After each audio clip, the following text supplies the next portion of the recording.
Hi everyone, once again welcome on biology one shot. क्या हाल चाल है सभी बच्चों के? Dear class 10 students, life process chapter खत्म होने के बाद में every student is waiting for the next chapter to come and हमारा नया चैप्टर आ गया है जो है कंट्रोल एंड कोऑर्डिनेशन। एंड ये चैप्टर आपके क्लास 10th के सिलेबस में चैप्टर नंबर 6 है, राइट। एंड लाइफ प्रोसेस हमारा चैप्टर नंबर 5 था which we have already done. बच्चों, साइंस के टेक्स्ट बुक के अंदर जो बायोलॉजी का पोर्शन है उसे मैं आप लोगों को पढ़ा रही हूँ on this platform biology one shot in YouTube. तो आप लोगों के लिए सारे lectures they are absolutely free and very much detailed, ठीक है। आपको एनसीईआरटी के अंदर एक एक लाइन मैं समझा रही हूँ इन लेक्चर्स के थ्रू। एंड इस चैप्टर से मैंने एक नया कॉन्सेप्ट फॉलो करना चालू कर दिया है ताकि हमारे जितने भी स्टूडेंट्स एसोसिएटेड हैं, मेरे साथ पढ़ रहे हैं, उन्हें कोई प्रॉब्लम नहीं आए रिवीजन के समय पर।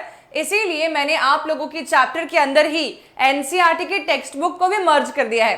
साथ साथ में एनसीईआरटी का थ्योरी भी रीड करवाती जाऊंगी ताकि तुम लोगों को क्या क्या मैंने पढ़ाया है तुम्हारे माइंड में बहुत ज्यादा क्लियर इमेजेस बन जाए। हर एक चीज की हर बात समझ आनी चाहिए। ये चैप्टर साइंस के बायोलॉजी के बहुत ज्यादा इजी चैप्टर्स है, बहुत ही सिंपल है, ठीक है। हर एक कॉन्सेप्ट जो उन्होंने बायोलॉजी का लेके समझाया है वो उसके बेसिक मोस्ट लेवल पर समझाया है।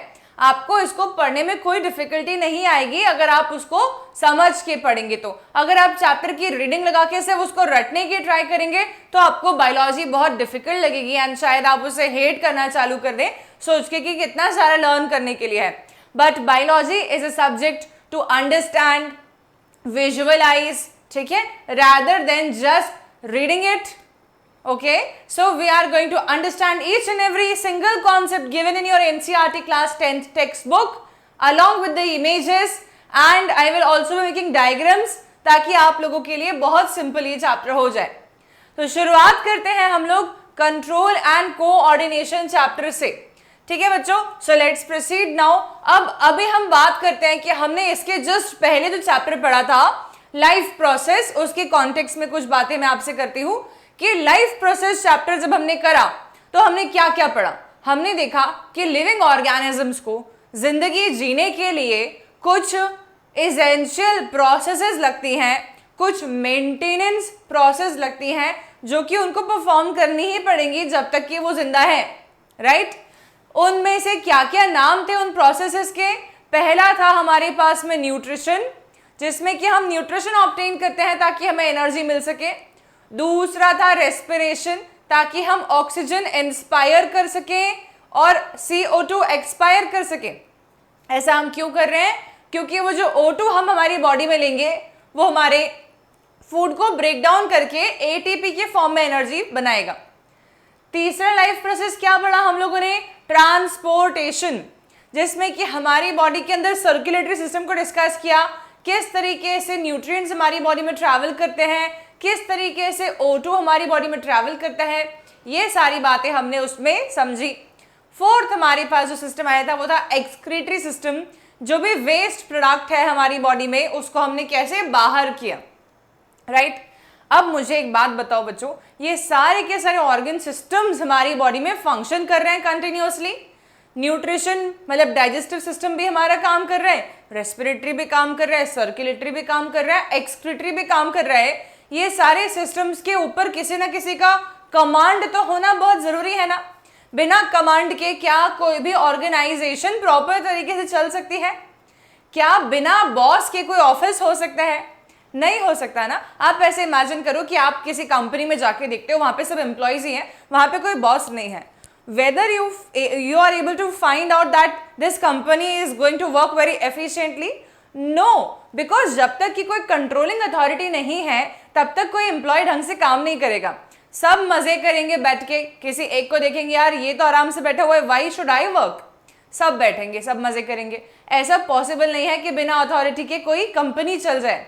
ऐसा पॉसिबल नहीं है कि बिना क्लास टीचर के क्लास चुपचाप और शांत बैठ जाए, राइट। तो आप सब जब स्कूल में जाते हैं आपके टीचर्स नहीं आते तब तक क्लास में क्या हो रहा होता है? इमेजिन कर लो सिचुएशन को। वैसे ही हो रहा होता अगर हमारी बॉडी में नर्वस सिस्टम प्रेजेंट नहीं होता तो, हमारी बॉडी में एंडोक्राइन सिस्टम प्रेजेंट नहीं होता तो, मीनिंग हमारी बॉडी में कुछ कंट्रोलिंग अथॉरिटीज, कंट्रोलिंग सेंटर्स भी प्रेजेंट है जो कि आपकी बॉडी के सारे डिफरेंट डिफरेंट एक्टिविटीज को कंट्रोल में रखते हैं और कोऑर्डिनेटेड फैशन में चलवाते हैं। ठीक है, कोऑर्डिनेशन का एक सिंपल सा एग्जांपल देखते हैं कि कोऑर्डिनेशन क्या होता है और कंट्रोल क्या होता है। दोनों वर्ड्स की मैं आपको मीनिंग थोड़ा समझा देती हूँ। ठीक है, तो इन वर्ड्स के मीनिंग हम समझते हैं पहले। कंट्रोल क्या होता है, कोऑर्डिनेशन क्या होता है। कंट्रोल एंड कोऑर्डिनेशन, इन दोनों वर्ड्स के मीनिंग समझते हैं बच्चों। बहुत सिंपल सी बात है। क्या आप सभी लोगों के घर में फैन है? डेफिनेटली। आपके पास में उसको स्विच ऑन करने के लिए एक बटन है। हाँ, स्विच ऑन करेंगे तो फैन चालू हो जाएगा, स्विच ऑफ किया तो फैन बंद हो जाएगा। ये क्या हुआ? कंट्रोल हुआ उसका। और क्या आप अपने हिसाब से फैन की एक्टिविटी को कोऑर्डिनेट कर सकते हैं? ज्यादा हवा नहीं चाहिए तो आपके पास एक रेगुलेटर आता है उसमें, है ना, तो आप क्या करेंगे, उसको 1 पे सेट कर देंगे, 2 पे सेट कर देंगे, ताकि आपको ठंडी हवा नहीं चाहिए ज़्यादा। ऐसा हम करेंगे ठंड के टाइम पे डेफिनेटली। जैसे ही समर जाएंगे तो हम बोलेंगे यार फैन 5 पे करो, तो टक टक टक टक टक 5 पे ले जाएंगे। Why are we doing this? Are we trying to coordinate our body's requirement with that of the fan speed? Yes, ठीक है, तो दैट इज कोऑर्डिनेशन। कोऑर्डिनेशन का मतलब है कि सभी का साथ में मिलकर कोई काम करने के लिए रिस्पॉन्सिबल होना और वो काम ऑप्टिमाइज्ड तरीके से हो, तो हम बोलेंगे कोऑर्डिनेशन। ठीक है, तो कोऑर्डिनेशन का एक एग्जांपल और हो सकता है, जब आप बैठ के शूज पहनना चाहते हैं तो आप बैठ गए चेयर पे या सोफा पे और आप शूज की लेस बांधने चाह रहे हैं, तो क्या आपके शूज की लेस सिर्फ आपका पैर बांध देगा? नहीं पॉसिबल है। तो क्या आप सिर्फ एक हाथ से अपने शूज की लेस बांध सकते हैं? ट्राई करा कभी? नहीं बांध सकते। तो क्या हमें दोनों हाथों की रिक्वायरमेंट लगेगी? हाँ। तो क्या मैं गर्दन ऊपर करके अपने शूज की लेस बांध पा रही हूँ? अगर मैं बहुत प्रो इंसान हूँ तो, और मैं रोज जॉगिंग करती हूँ तो बांध लूंगी, otherwise I have to look and I will be tying like this, right? क्या मेरी आंखें जो है वो शूज की तरफ होनी चाहिए या किधर और भी चलेगी? Again if I am a pro person मैं ऐसे बांध लूंगी, और अगर मैं बहुत ज़्यादा प्रैक्टिस है मुझे, पर अगर मैंने फर्स्ट टाइम बांधी है ज़िंदगी में तो मैं देख के बांधूंगी ना, है ना? तो ये क्या हुआ? आपके शूज पहनने के लिए आपकी पूरी बॉडी कोऑर्डिनेशन में आ गई। आपका हाथ राइट लेफ्ट, ठीक है, आपका फेस, आपकी आईज, हर एक चीज आपका कोऑर्डिनेटेड फैशन में शू लेस टाई करने में हेल्प कर रही है। बच्चों, क्या बॉडी है हमारी, है ना? क्या डिफरेंट बॉडी है हमारे पास में कि हर एक चीज कंट्रोल एंड कोऑर्डिनेटेड फैशन में चलती है, इजंट इट?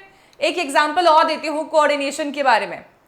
फॉर एग्जाम्पल, आप चल रहे हैं, ओके, रोड पे जा रहे हैं, अचानक से क्या होता है कि एक डॉग पीछे दौड़ता हुआ आपके आ रहा है, ओके, तो डरेंगे, थोड़ा सा फियर की फीलिंग आ जाती है मन में, थोड़ा सा फियर की फीलिंग आ रही है कि दौड़ के क्यों आ रहा है, तो आप हुश हुश करके उसको भगाने की ट्राई करेंगे, पर डॉग बहुत स्टबर्न है, दौड़ेगा आपके पीछे, दौड़ रहा है, तो आप क्या करेंगे? Now you will start running.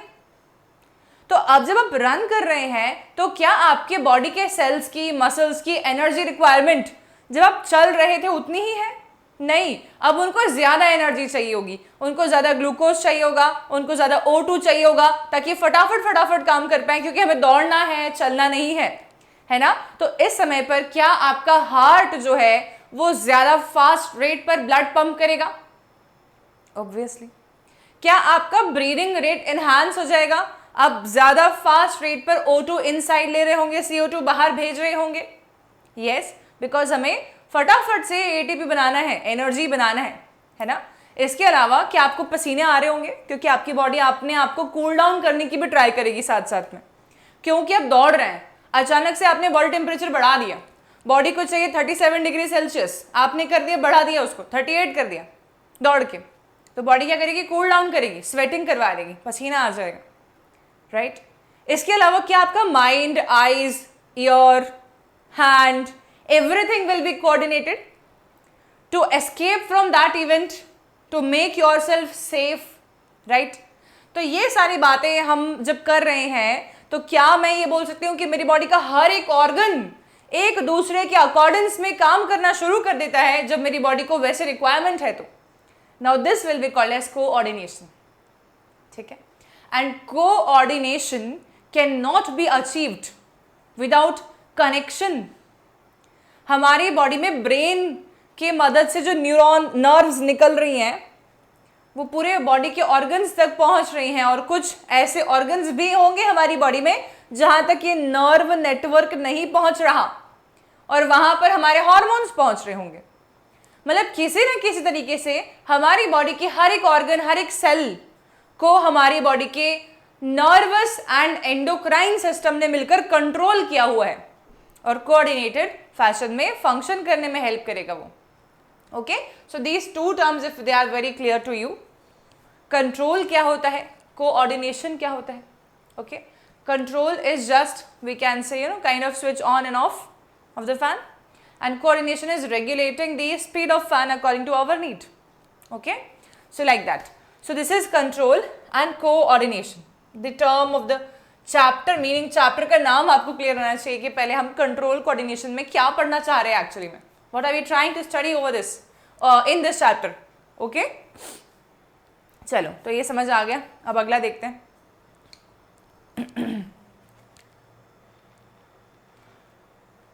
Now जब हम बात कर रहे होते हैं कि हम लास्ट चैप्टर में वापस जा रहे हैं, क्योंकि हमारे को हमेशा अब हर चैप्टर को लिंक करके पढ़ना पड़ेगा बच्चों, क्योंकि आप 10th के बच्चे हैं तो 10th में हर चैप्टर एनसीईआरटी में लिंक करके बता रखा है, ठीक है। तो फिर लास्ट चैप्टर के बारे में जाते हैं। तो अगर मैं बोलती हूँ कि कोई ऑर्गेनिज्म लिविंग है ना, तो उसके एक्सप्लेनेशन के लिए मैंने क्या बताया था आपको, जो ऑर्गेनिज्म मूवमेंट शो कर रहा है, somewhere we are able to say that वो ऑर्गेनिज्म लिविंग है, राइट। जैसे कि एक डॉग स्लीप कर रहा है तो भी वो सांस तो ले रहा है, तो उसकी बॉडी के मूवमेंट्स आप देख पा रहे हैं, है ना। एक ह्यूमन बीइंग सो गया है तो भी उस बॉडी के मूवमेंट आप देख पा रहे हैं कि वो सोया है, तब भी मच्छर आया तो ऐसे कर देगा, लाइक दैट, ठीक है। तो ये क्या हुआ कि कोई ऑर्गेनिज्म मूवमेंट शो करता है, तब हम ऐसे कंसिडर कर लेते हैं कि वो लिविंग है। पर हमने ये बात भी समझी थी कि सारे लिविंग थिंग्स, जो सारे के सारे मूविंग ऑब्जेक्ट्स लिविंग नहीं होते, है ना। जैसे कि फैन भी मूव कर रहा है तो क्या फैन लिविंग हो गया? नहीं, फैन लिविंग नहीं है, क्योंकि लिविंग कहलाने के लिए लाइफ प्रोसेसेस का होना भी बहुत ज़रूरी है, जो कि हमने मिसेस ग्रेन नाम से पढ़ी थी। Movement, respiration, sensitivity, growth, reproduction, excretion, nutrition, ये सब लाइफ प्रोसेस होंगी तो ही कोई ऑर्गेनिज्म लिविंग कहला सकता है, ठीक है। तो अब movement is we can say one of the characteristic of living organisms, कि सब लिविंग ऑर्गेनिजम्स मूवमेंट तो शो कर ही रहे होते हैं।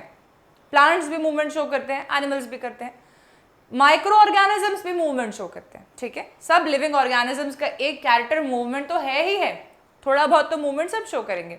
ओके, इफ आई से कि ये मूवमेंट जो है ये किस तरीके का है, क्या ये मूवमेंट ग्रोथ रिलेटेड मूवमेंट है, क्या मूवमेंट्स ग्रोथ को इंडिकेट करते हैं? तो ये तुम लोगों ने अपनी लाइफ में अभी 10th क्लास में ही एक्सपीरियंस किया होगा, boys and girls both of you. कैसे? तुम लोग कभी किसी मैरिज फंक्शन में सडनली चले गए और तुम 10th में आ गए हो, ओके, और तुम इसके पहले किसी वेडिंग फंक्शन में गए थे रिसेप्शन वगैरह अटेंड करने, शायद से 7th में, इमेजिन करते। तो जिन्होंने तुमको 7th में देखा था, तुमको 10th में देख के बोलेंगे अरे ये इतना बड़ा हो गया, अरे ये इतनी बड़ी हो गई है, ऐसे करके बोलेंगे। और आप सभी लोग ये फेस कर रहे हैं अभी इस लेवल पर, क्योंकि आपको वो बड़ा हो गया, बड़ी हो गई, किस सेंस से बोल रहे हैं? आपकी ग्रोथ देख के, आप ग्रोथ हो चुके हैं, आपकी आप ग्रोन अप हो गए हैं, आपके फेस चेंज हो गए हैं, आपकी हाइट बदल गई है, आपकी आवाज़ बदल गई है, आपका मैच्योरिटी लेवल बदल गया है, आप बिहेवियर से बदल गए हैं, राइट। तो ये ग्रोथ हुई ना, तो ग्रोथ मतलब मैं ऐसे बोल सकती हूँ क्या कि मूवमेंट जो है वो ग्रोथ को इंडिकेट करती है। हाँ जी, यस। पर क्या सारे मूवमेंट्स जो हैं वो ग्रोथ रिलेटेड ही होते हैं? मतलब मुझे किसी पे बहुत गुस्सा आ रहा था और मैंने उसको तनाक से दे दिया, तो क्या ये मेरे ग्रोथ रिलेटेड मूवमेंट था? नहीं ना, नॉट पॉसिबल। तो ये ग्रोथ रिलेटेड मूवमेंट नहीं है। इसका मतलब क्या हुआ? Movement can be growth related also, movement can be growth not related also, non related. Okay, so अभी यहाँ पर आप एक इमेजिनेशन करते हैं, एक प्लांट के बारे में बात कर रहे हैं हम। एक सीड है, उसको मैंने ज़मीन के अंदर उगा दिया, मिट्टी में, सीड जर्मिनेट हो गई है, तो उसका रूट फॉर्म हो रहा है नीचे एंड शूट फॉर्म हो रहा है ऊपर, और ये सीड जमीन की मिट्टी को पुश करके बाहर की तरफ आती है और एक प्लांट बनाने की ट्राई कर रही है, ये प्लांट में कन्वर्ट हो रही है, ठीक है। तो ये सीड का ये लेवल जो है, when seed is pushing the soil to come outside, then there are cotyledons here. This is the seed only right now, right? ये इसका रूट वाला पोर्शन है, हाँ जी, ये रूट है, ये जो धंसा हुआ था, लेकिन अब ये रूट यहाँ पर आ गया होगा, रूट एक्चुअली में यहाँ पर आ गया होगा और ये स्टेम में कन्वर्ट हो गया है, मतलब कि रूट से स्टेम्स भी निकल गए हैं, स्टेम बड़ा होते जा रहा है, सीड ऊपर जाते जा रहा है, अब लीफ बन रही है, अब लीफ बन चुकी है स्टेज तक आते आते। क्या ये सारी के सारे केसेस में मैं ये बोल सकती हूँ कि ये सीड के अंदर मुझे मूवमेंट देखने को मिल रहा है, ऊपर ऊपर जा रहा है? तो क्या ये सीड जब मूव कर रही है तो ये मूवमेंट ग्रोथ रिलेटेड मूवमेंट है क्या बच्चों? Then you will be saying yes ma'am, ये मूवमेंट ग्रोथ रिलेटेड मूवमेंट है, जहां पर की सीड पुश कर रही है सॉइल को बड़े होने के लिए, प्लांट में कन्वर्ट होने के लिए, ग्रोथ शो करने के लिए। Okay, so this kind of movement is going to be a growth related movement. Okay, now can I say that there could be some growth irrelated movements also, not related to growth? Like this cow is just chewing the cud. कभी कभी आप देखते होंगे गाय के मुंह में कुछ होता है, बफेलो के मुंह में कुछ होता है, चबा रही होती है, चबा रही होती है, चबा रही होती है, चबा रही होती है, चबाती ही जाती है, चबाती ही जाती है। क्यों चबा रही है इतना? क्या वो मूवमेंट ग्रोथ रिलेटेड मूवमेंट है काऊ या बफेलो में? और ये children they are playing here, is this a growth related movement? Playing is a growth related something और not? Can I say this cat is running is a growth related movement? No, I don't feel like that. None of these is a growth related movement directly over here. They are moving because of certain external influence or certain internal thought process. It could be a movement due to something. ये गाय को इतना चबाने क्यों पड़ रहा है? क्योंकि this cow is basically chewing this grass more and more so that it could be digested properly. ये बफेलो जो है ये अपने ग्रास में से मैक्सिमम न्यूट्रिशन ऑब्टेन करना चाहती है, इसीलिए उसको च्यू कर रही है कड को। ये ग्रास खाती है और वो फिर उसके स्टमक तक जाता है, च्यू होने के बाद दोबारा लौट कर वापस से मुंह में आता है बच्चों, बैक्टीरियाज के साथ मिक्स होके, ठीक है।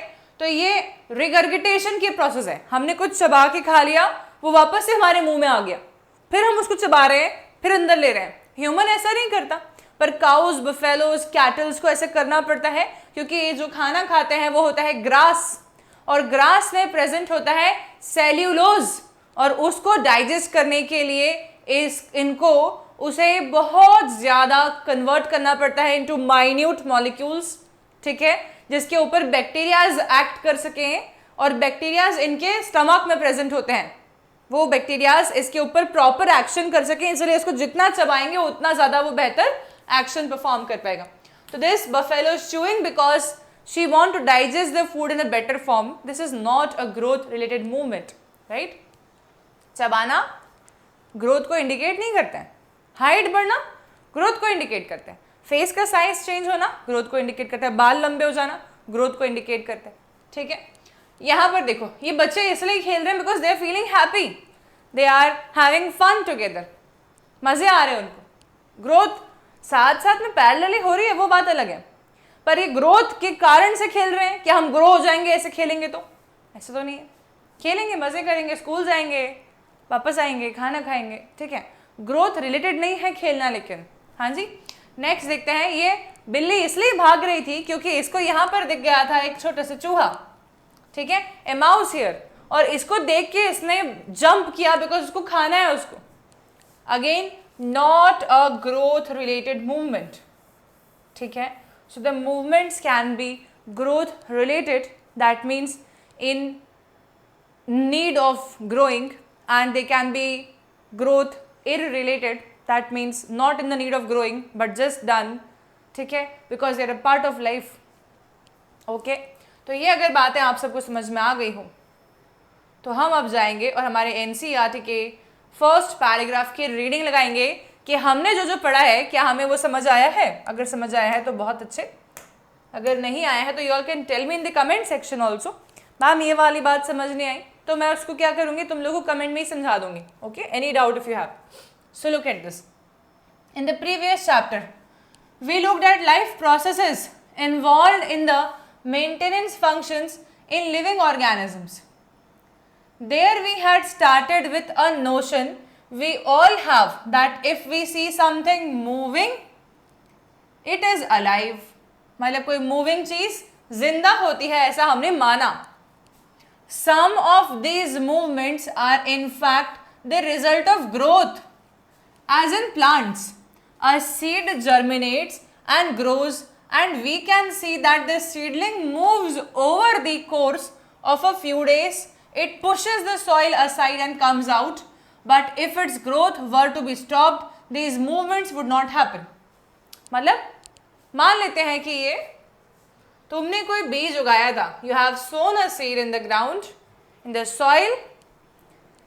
ठीक है, अब ये सीड जो है तुमने जो उगा दिया है, ये इस स्टेज तक आ गया, फर्स्ट स्टेज इसने अचीव कर ली, सेकेंड स्टेज तक भी आ गया, सेकेंड स्टेज पर आ गया, तुमने पानी नहीं डाला, तुमने कुछ इसको प्रॉपर कंडीशंस नहीं दी जो इसको चाहिए होती हैं, एंड ये यहीं पर रुक गया.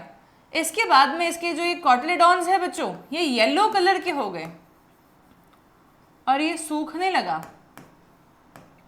और ये इससे थर्ड स्टेज पर नहीं पहुंच पाया, तो क्या मैं बोलूँगी इसकी ग्रोथ स्टॉप हो गई है ना.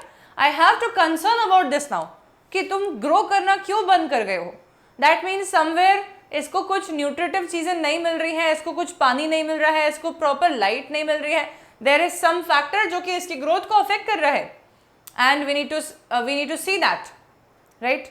कोई बच्चा है, छोटा बच्चा, उसकी हाइट बढ़ी फोर्थ क्लास तक, फिर उसकी हाइट ही बढ़ना बंद हो गई, कंसर्न आ जाएगा पेरेंट्स को, ये तो ग्रो नहीं कर रहा है. तो वो जाएंगे डॉक्टर्स के पास में, ये हमारा बच्चा ग्रो नहीं कर रहा है, इसकी हाइट बढ़ना बंद हो गई है. ठीक है, क्या प्रॉब्लम हो सकती है, इसको कंसर्न आएगा, क्योंकि ग्रोथ रुक जाती है, मतलब मूवमेंट रुक गया है, तो वो जो ग्रोथ रिलेटेड मूवमेंट्स है अगर वो रुक जाएंगे तो हमें पता पड़ेगा कि ग्रोथ में कहीं ना कहीं कोई हिंड्रेंस या कोई रुकावट आ गई है. ठीक है, तो ये बात आपको समझ में आनी चाहिए कि ग्रोथ रिलेटेड मूवमेंट्स का रुकना इंडिकेट करता है कि ग्रोथ रुक गई है ना, और हमें फिर उसके लिए हमें कंसर्न होना चाहिए. अब आते हैं यहाँ पर, but if it's growth were to be stop these movements would not happen. ये पढ़ लिया. Some movements as in many animals and some plants are not connected with growth. A cat running, children playing on swings, swings मतलब झूले पे खेल रहे हैं, मैंने बिना झूले वाले बच्चे ले लिया हालांकि वहां पे. बफेलो चूइंग कर्ड, ठीक है, these are not movement caused by growth. ये सब ग्रोथ रिलेटेड मूवमेंट्स नहीं है. Why do we associate such visible movements with life? A possible answer is that we think of movement as a response to change in the environment of the organism. ये क्या मतलब है इस बात का? आप बैठे हुए हो चुपचाप से, सीट पे बैठे हुए हो है ना. मान लो आप मेरे से पढ़ रहे हो राइट नाउ, बहुत डिटेल में मैं पढ़ा रही हूँ और आपका पूरा ध्यान मेरी पढ़ाई में है. ओके, लेकिन सडनली आपकी मम्मी आपको आवाज़ लगा देती है या आपके डैडी आपको आवाज़ लगा देते हैं. ठीक है, तो you will B now not focused on my words, and immediately आप क्या करेंगे, हाँ ऐसे आवाज़ लगाएंगे, फिर उनकी तरफ देखेंगे. Right, sudden change in the environment is causing movement. Can I say that? Your head turns towards them, your ear will be listening to them now, your eyes will be looking on them, you probably may move. आप वहाँ से pause करके उठ के चले जाएंगे, बोल के क्या बोल रहे हैं देख के आता हूँ या आती हूँ. राइट, तो ये क्या हुआ, एनवायरमेंटल चेंज में सडनली एक स्टिमुलस आया, उसके प्रति आपने रिस्पॉन्स क्रिएट किया.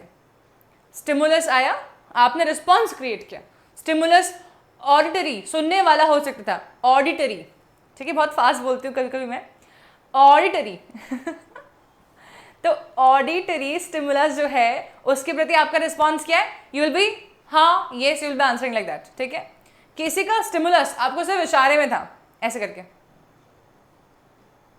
ओके, तो क्या बोला किसी इंसान ने, उठ के फैन चला रहे हैं, तो आपने उठ के फैन चला रहे हैं, चुपचाप वापस आके बैठे, कुड बी पॉसिबल।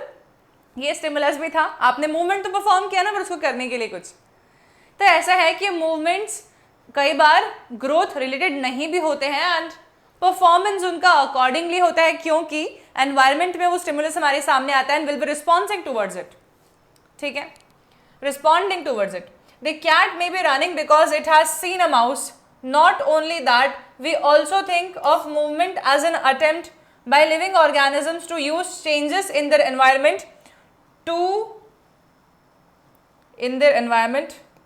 क्या लिखा है, to use changes in the environment to their advantage। अच्छा, ओके, ठीक है। Not only that, we also think of movement as an attempt by living organism to use changes in the environment to their advantage, है ना। जैसे कि for example advantage कैसे हुआ, तो आप बैठ के पढ़ाई कर रहे हो, but your mother like says एकदम से किचन से खाना बन गया है, खा लो, तो now you will be feeling more advantage over खाना बन गया है, खाना बन गया होगा तो मैं जाके खा लेता हूँ या खा लेती हूँ, राइट, लाइक दैट। आप उस पढ़ाई वगैरह को स्टॉप भी कर सकते हैं शायद, क्योंकि आपका एडवांटेज आपको वहाँ ज़्यादा लग रहा है, okay. So plants grow out in to the sunshine, childrens try to get pleasure and fun out of the swinging, झूला झूलने में मज़ा आ रहा है उनको। बफेलो च्यू कर रही है बिकॉज उनको उस टफ फूड को ब्रेक करना है ताकि वो बेहतर डाइजेस्ट हो सके, ठीक है। जब हम धूप में सडनली चले जाते हैं तो क्या होता है, एकदम कड़क धूप आपकी आंखों में पड़ गई, तो आप आंखें खोल के धूप को निहारते हैं, नहीं, आपकी आंखें छोटी हो जाती हैं, कैमराज में फोटो नहीं आती ढंग से, राइट। तो ये आंखें छोटी क्यों हो रही है, बिकॉज सनलाइट हमारी आईज में जा रही है, इतनी सनलाइट हमारी आईज टॉलरेट नहीं कर पा रही, will be closing the eyes, like बहुत छोटी छोटी कर लेंगे अपन। बहुत ही धूप से हम अगर अंधेरे कमरे में आते हैं तो हमें कुछ नज़र नहीं आ रहा होता, तो हम क्या करते हैं, हमारे प्यूपिल को डायलेट करते हैं, ऐसे आंखें बिल्कुल कोकिलाबेन मोदी की तरह कर लेते हैं, ऐसे करके हम आंखों को बड़ा बड़ा कर लेते हैं ताकि हमें थोड़ा सा लाइट जाए आंखों में and we are able to see some of the things, otherwise सब ब्लैक ब्लैक नजर आता है। So these are the movements taking place accordingly and everything is controlled by your nervous system, okay. So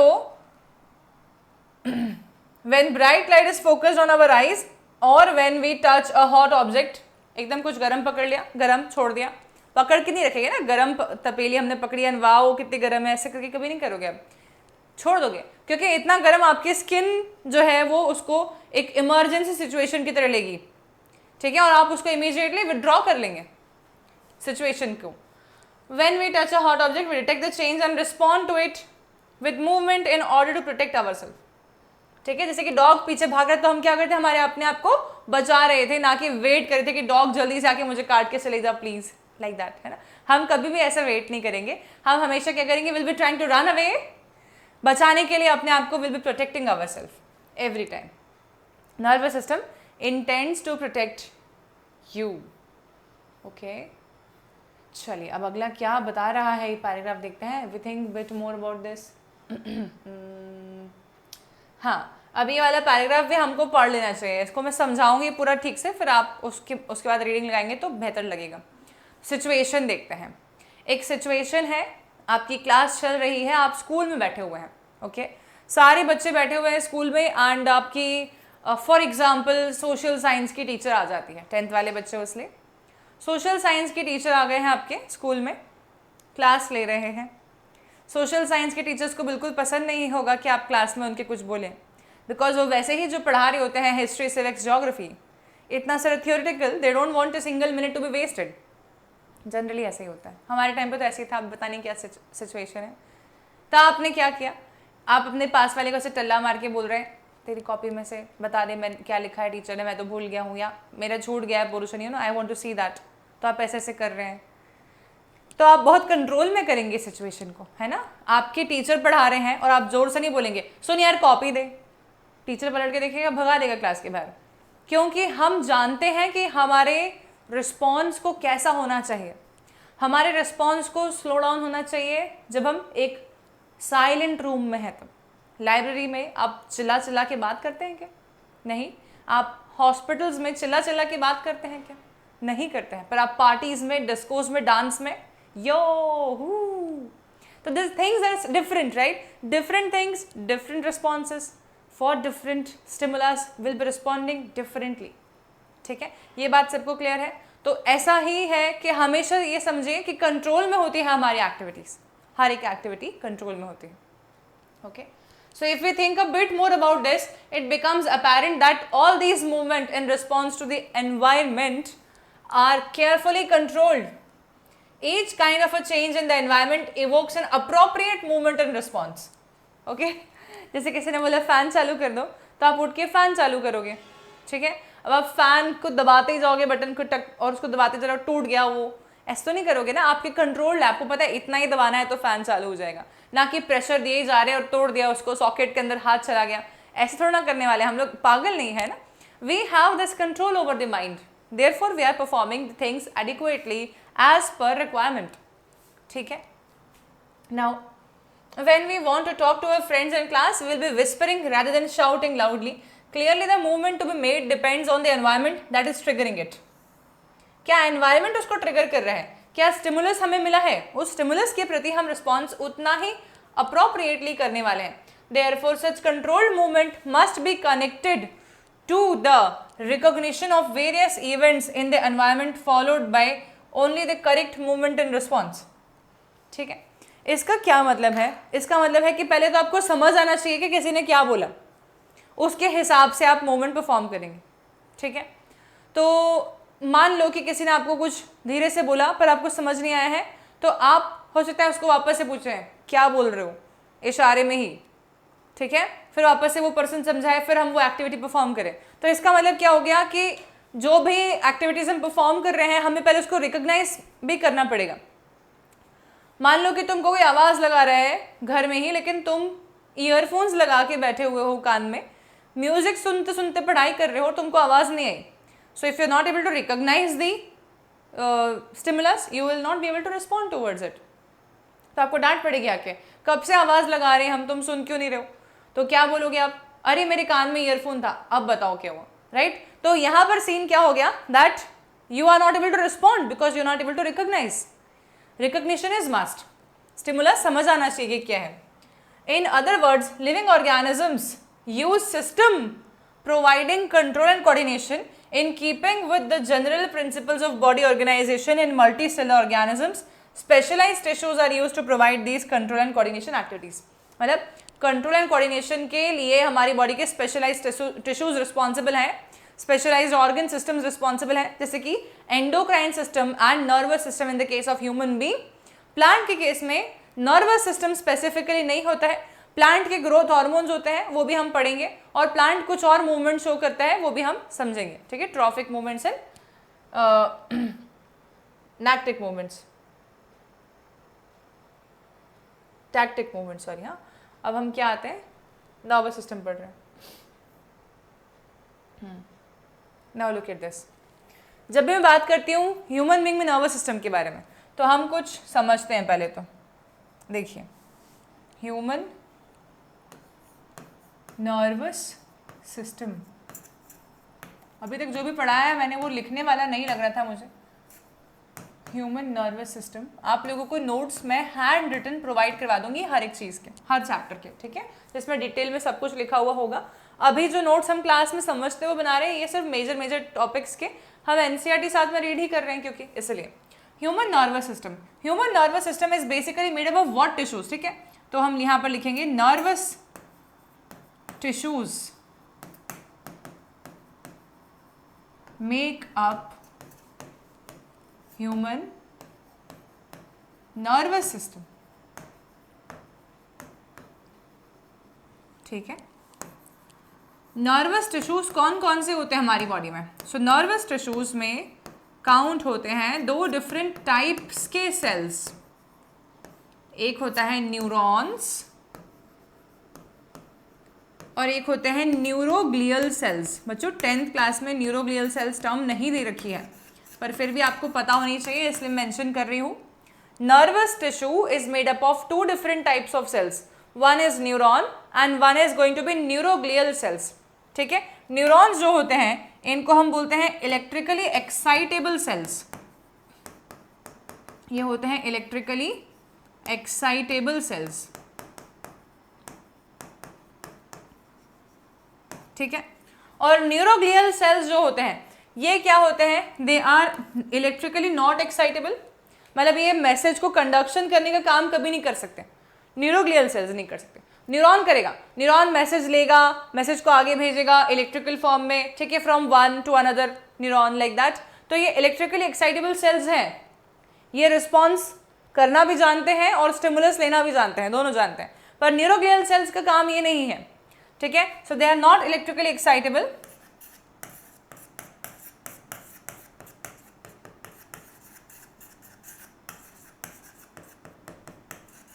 but इनका function क्या है फिर, they protects and nourishes neurons, ये neurons को प्रोटेक्ट करते हैं और न्यूरॉन्स को नरिशमेंट या न्यूट्रिशन भी प्रोवाइड करते हैं। तो neuroglial sales and nervous tissue, neuroglial sales and neurons मिलकर बनाते हैं नर्वस टिश्यू को, ठीक है। अगर मैंने आपसे पूछा कि जो नर्वस टिश्यूज में न्यूरॉन ज़्यादा होंगे कि न्यूरोग्लियल सेल्स ज़्यादा होंगे, तो आपके माइंड में आंसर आता है न्यूरॉन, पर आंसर सही नहीं है ये। न्यूरोग्लियल सेल्स का नंबर ज़्यादा होता है, वॉल्यूम ज़्यादा होता है, ठीक है। तो हम बोलते हैं इसको मोर देन 50% होते हैं ये, ठीक है, और ये होते हैं less than 50% of total nervous tissues volume. इसका मतलब क्या हो गया, फॉर एग्जाम्पल मान लो कि 45% न्यूरॉन्स है, 55% न्यूरोग्लियल सेल्स हैं, ऐसे मान के चलो आप, नर्वस टिश्यू में इतना प्रोपोर्शन होता है न्यूरोग्लियल सेल्स का, वो ज़्यादा होते हैं और न्यूरॉन्स कंपेरेटिवली कम होते हैं, ठीक है। फिर आती है बात न्यूरॉन के स्ट्रक्चर को अब हम समझेंगे, क्योंकि अभी हम नर्वस टिश्यू पढ़ रहे हैं तो हमें न्यूरॉन के स्ट्रक्चर को समझ आना चाहिए ढंग से। तो स्ट्रक्चर ऑफ न्यूरॉन क्या है, ठीक है, और न्यूरॉन बेसिकली कर क्या रहा है हम ये देखते हैं ना। तो स्ट्रक्चर ऑफ न्यूरॉन, मेरे डायग्राम्स बहुत सारे बने बनाए ले रखे हैं, but I will be making one diagram for all of you so that you all can get it better. Okay.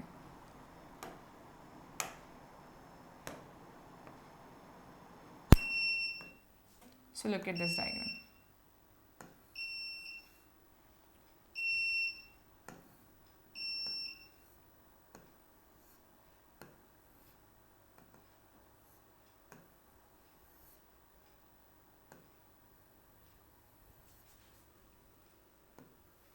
इस डायग्राम को बनाने के बाद में इसकी पूरी हम लेबलिंग कर लेंगे।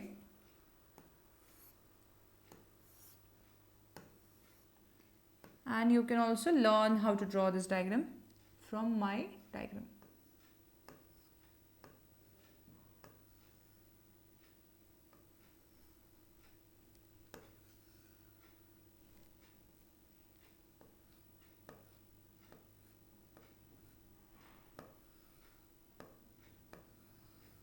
ओके,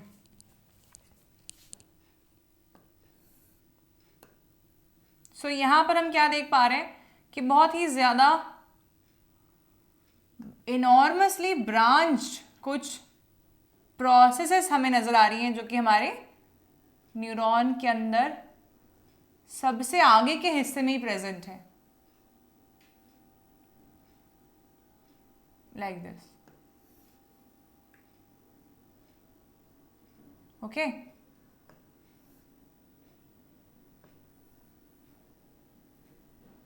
लाइक दिस, ठीक है।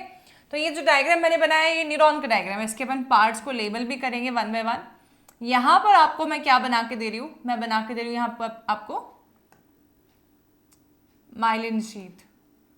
बच्चों 10th के लेवल पे तो इतना सिंपल पढ़ते हैं, जब हम 11th क्लास में चैप्टर पढ़ते हैं तो हम एक्सॉन के भी डिफरेंट पार्ट्स पढ़ते हैं, एक्सॉन के अंदर क्या मॉडिफिकेशंस है ये सब भी मैं आप लोगों को 11th क्लास के लेवल में समझाती हूँ। जो नीट वाले बच्चे हैं और 10th में पढ़ रहे हैं मेरे से, अगर आपको डिटेलिंग में पढ़ना है कुछ ज़्यादा ही, तो आप जब मैं 11th क्लास में ये चैप्टर चालू करूँगी तो उस चैप्टर को भी देख लेना, उससे तुम्हारे थोड़े से और लॉजिक्स क्लियर हो जाएंगे, थोड़े और कॉन्सेप्ट क्लियर हो जाएंगे।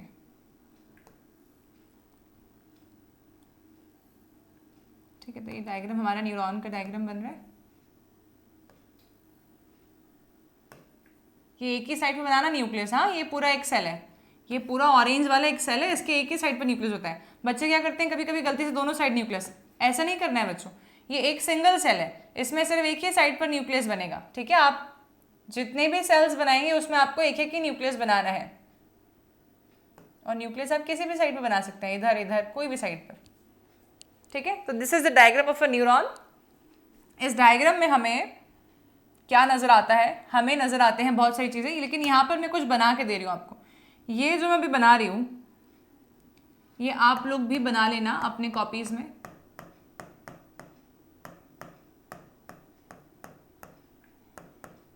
क्योंकि ये ना बहुत ही इंपॉर्टेंट क्वेश्चन का पॉइंट भी होता है कई बार।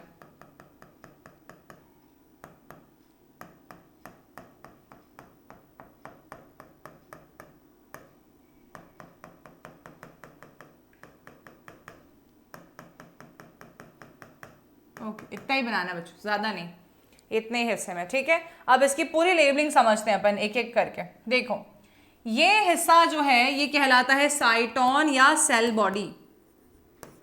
सेल बॉडी भी बोलते हैं इसे, साइटोन भी बोलते हैं, और जब मैं 11th में पढ़ाती हूँ उसको सोमा भी बोल देती हूँ उसको मैं, सोमा, सेल बॉडी, साइटोन। एक टर्म और इस्तेमाल करते हैं हम, पेरिकैरियन, ठीक है। आपको सारे टर्म्स के मतलब बता देती हूँ। देखो, सेल बॉडी मतलब कि यही मेन हिस्सा है। सेल कैसा होता है, एक सेल के अंदर सेल ऑर्गेनल्स होते हैं सारे के सारे, गोल्जी बॉडी होता है, न्यूक्लियस होता है, एंडोप्लाज्मिक रेटिकुलम होता है, इसके पास में भी सब कुछ है।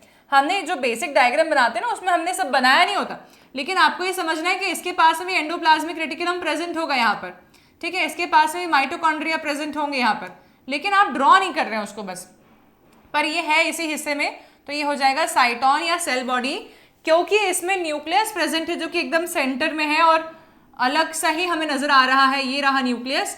तो इस कारण से हम इसको बोलते हैं न्यूक्लियस के आसपास का हिस्सा हो गया साइटोन, ठीक है। तो न्यूक्लियस के आसपास के हिस्से को हम अगर साइटोन बोल रहे हैं तो न्यूक्लियस को हम बोलते हैं कैरियन, और कैरियन के पेरीफेरी में कुछ प्रेजेंट है। न्यूक्लियस को बोलते हैं कैरियन, और कैरियन के पेरीफेरी में कुछ प्रेजेंट है तो बोल देंगे पेरीकैरियन, ठीक है। तो this is cyton, soma, cell body या पेरीकैरियन, जो कि सेल के जैसा हिस्सा है। जैसे कि सेल में सेल ऑर्गेनल्स होते हैं वैसे इसमें भी सेल ऑर्गेनल्स प्रेजेंट है। अच्छा, साइटोन से क्या निकल रहा है, तो हम देखते हैं साइटोन से काफी ब्रांचेस निकल रही हैं, और इन सब ब्रांचेस को हम बोलते हैं डेंड्राइट्स, ठीक है। Dendrites are we can say processes coming out from the cyton. These processes will be containing the cytoplasm, ठीक है। साइटोप्लाज्म कैरिंग प्रोसेसेस है इन वेरी फाइन ब्रांचिंग, और इसको आप बोलते हैं डेंड्राइट्स, ठीक है। तो दिस इज डेंड्राइट। नेक्स्ट आता है हमारा यहां से लेके और यहां तक का पूरा हिस्सा कहलाता है एक लॉन्ग फाइब्रस प्रोसेस, जैसे आप लोग बोलते हैं एक्सॉन, ठीक है। तो ये हो जाएगा आपके पास में एक्सॉन, पूरा इतना हिस्सा हो गया एक्सॉन, ठीक है। एक्सॉन के अंदर हम क्या देख पा रहे हैं, एक्सॉन की जो पोर्शन है उसके आसपास में माइलिन शीथ प्रेजेंट है। माइलिन शीथ एक इंसुलेटिंग लेयर होती है बच्चों, this is myelin sheath, and myelin sheath is nothing but an insulating layer जो कि मैसेज को कन्वे करने में हेल्प करती है। तो फास्ट मैसेज जंप करके जाता है इसके ऊपर से, माइलिन शीथ के ऊपर से। माइलिन शीथ फास्टर कंडक्शन करवाती है इम्पल्स का। ये बात आपको कैसे समझ में आएगी, आप सबने इलेक्ट्रिकल वायर्स देखे होते हैं, इलेक्ट्रिकल वायर्स कॉपर के होते हैं, और कॉपर के इलेक्ट्रिकल वायर्स के ऊपर एक ब्लैक कलर की या येलो कलर की या रेड कलर की एक इंसुलेटिंग लेयर होती है। हम कभी भी बिजली के तार खरीदते हैं तो हमेशा वो इंसुलेशन वाले मिलते हैं। इसका रीजन ये है कि इंसुलेशन होने से वो इम्पल्स का कहीं लॉस नहीं होगा। कहीं से वायर कटा हुआ हो, मतलब कि उसमें वो इंसुलेटिंग लेयर हटी हुई हो और आपने वहां हाथ लगा दिया तो करंट आ जाता है, क्योंकि वहां से इम्पल्स का लॉस हो सकता है। वैसे ही न्यूरॉन्स के पास में भी माइलिन शीथ की एक इम्पल्स को लॉस होने से बचाने वाली इंसुलेटिंग लेयर प्रेजेंट होती है। ओके, ये माइलिन शीथ को सीक्रेट करने वाले जो सेल्स हैं, माइलिन शीथ बनाया किसने, माइलिन शीथ बनाने वाले जो सेल्स हैं इनका नाम है शॉन सेल्स। शॉन सेल्स, ठीक है, और शॉन सेल्स ने माइलिन शीथ सीक्रेट किया होता है। इसके अलावा और क्या दिख रहा है हमें, हमें दिख रहा है ये वाला हिस्सा, इस हिस्से को हम लोग बोलेंगे एक्सॉन टर्मिनल। एक्सॉन टर्मिनल, ठीक है। एक्सॉन टर्मिनल के अंदर कॉर्नर्स पर क्या प्रेजेंट होते हैं, तो हम बोलेंगे कुछ राउंड राउंड स्ट्रक्चर्स प्रेजेंट होते हैं. इन राउंड राउंड स्ट्रक्चर्स को हम बोलते हैं सिनेप्टिक नॉब या तो फिर सिनेप्टिक नॉड्यूल्स.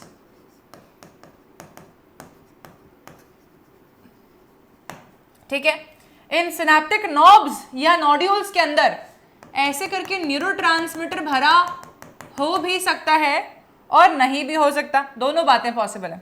ठीक है, तो सिनेप्टिक नॉब के अंदर न्यूरोट्रांसमीटर हो भी सकता है और नहीं भी हो सकता, दोनों बातें इसलिए पॉसिबल है क्योंकि दो अलग अलग टाइप के न्यूरॉन्स के एंडिंग्स होते हैं.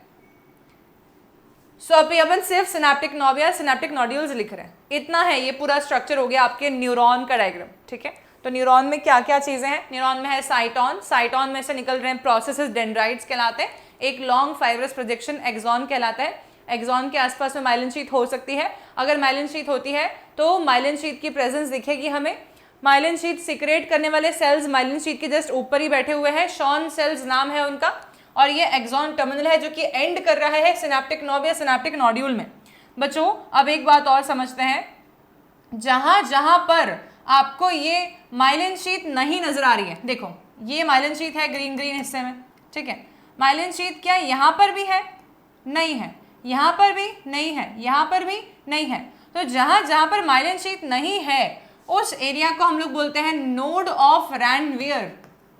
रणवीर सिंह नहीं है ये, नोड ऑफ रैनवियर. ठीक है, रणवीर नहीं है बच्चों, नोड ऑफ रैनवियर. और जहां जहां पर माइलिन शीथ प्रेजेंट है, मतलब कि मान लो इससे इतना हिस्सा, ठीक है, तो ये जो एरिया है इसको हम लोग बोलते हैं इंटरनोड. तो आपको एक माइलिनेटेड न्यूरॉन में, आपको माइलिन शीथ वाले न्यूरॉन में देखने मिलेगा नोड, फिर internode, node internode, node internode, ऐसे करके ऑल्टरनेटिवली ये चल रहा है. ये है हमारा डायग्राम या स्ट्रक्चर ऑफ अ न्यूरॉन. ठीक है, न्यूरॉन का स्ट्रक्चर सबको समझ में आया है. अब क्या होता है कि न्यूरॉन, मैंने कहा रिसेप्टिव होता है इम्पल्स, मतलब स्टिमुलस के प्रति, और स्टिमुलस को रिसीव करना जानता है. ये बात हमने समझी. अब मैंने कहा मेरे कानों के अंदर भी न्यूरॉन्स होंगे, क्या होंगे. हमारी पूरी बॉडी की नेटवर्किंग में न्यूरॉन्स है काफ़ी सारे.